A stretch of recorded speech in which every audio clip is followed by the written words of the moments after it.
Пошли 7-е сутки, как мы сидим в этом отеле, меняя периодически друг друга.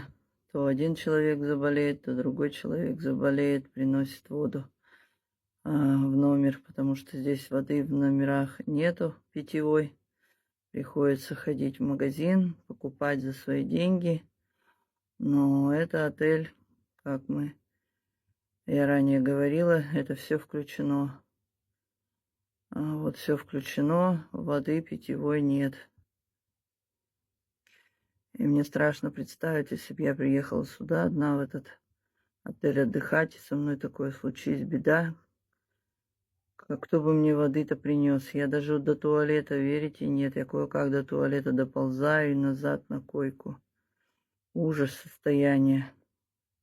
Короче, вторая волна у меня пошла вот этой болезни. Страшное дело, конечно, страшное дело. Здесь все поголовно болеют. Отдыхающих много, продолжает приезжать. Наплыв туристов едут и едут. Отдыхают по 5, по 6, по 7 дней. Заболевать начинают на 2-й, 3-й день. А если, вот здесь вот, я не знаю, единичные люди, может быть, мне не попадались, чтобы не болели. Все говорят, что да, все прошли или проходят, или болеют в данный момент. То есть вот это ротавирус, не ротавирус, вот это вот все идет, из тебя выходит, лёжкой лежишь. Так вот, может здесь кого-то и болезнь обойти, это того, кто пьет здесь, водку, допустим, да, крепкие, настоящие горячительные напитки, потому что здесь вино их, особенно на территории отеля, которое все inclusive, все включено, да, там ужас, там уксус голимый, там в рот не вгонишь. Мы решили в первый день попробовать. Вино красное, сухое, красное и белое здесь идет.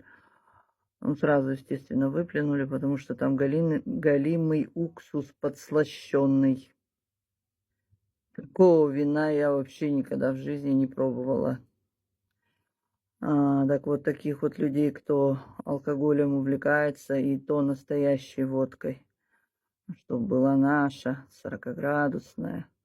Не все же вот ее могут пить. Вот я не могу ее так вот пить. Это надо с утра и до вечера, с утра и до вечера, не просыхая, чтобы обеззаразить у себя там все в желудке, чтобы не травануться. Это ладно, взрослые, а ребятишки здесь как страдают, бедненькие, жалко их прям вообще.